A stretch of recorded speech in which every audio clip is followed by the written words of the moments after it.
This book is A Walk in the Woods. Okay.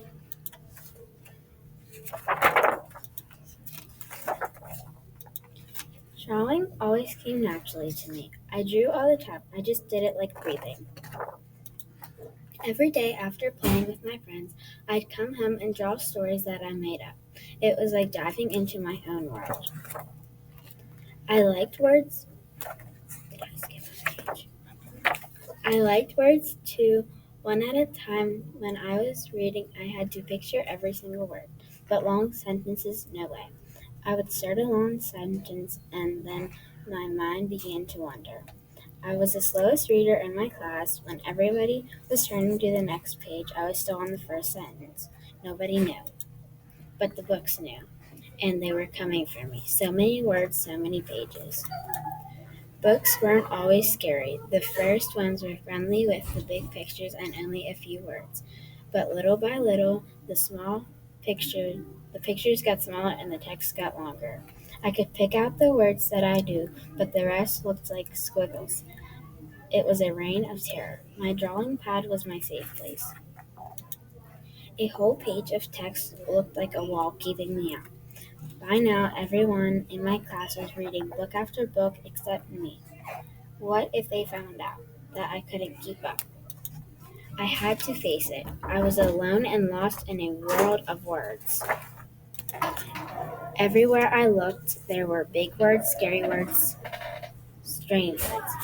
One big word was stalking me, overwhelmed. It described my feeling of too many words coming at me at the same time. It made me want to give up, but I love stories too much to quit.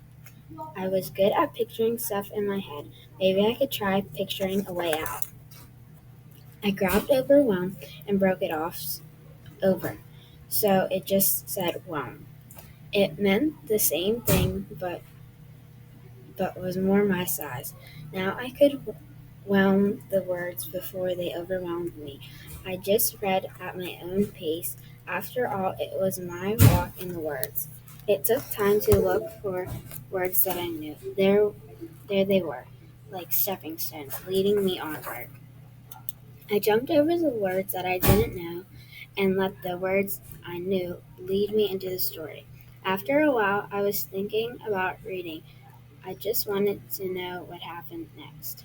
The war between my fear of reading and my curiosity was over. Curiosity won. Bur- Books weren't so scary once I got to know them. And now that I was beginning to like words, why rush them past? I realized that it just became because I was slow at reading didn't mean I have to fear it.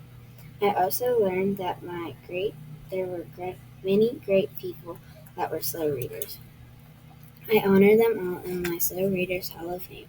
I turned down that terrible wall of shame. Slow readers savor the story.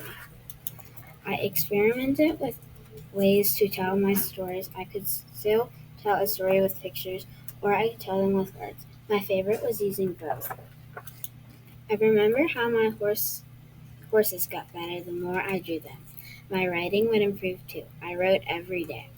A drawing could show what a horse looked like, but with words. I could bring them to life. Now they could breathe and snort and carry me on adventures. I read every day in search of new words for my stories. It was like finding a new color for my art, but I was learning to paint with words.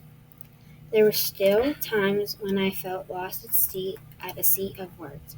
My drawing pad was still my safe place. Others found music, sports, math, and science. Words had always scared me, but once I felt free to read at my own speed, they became my friends.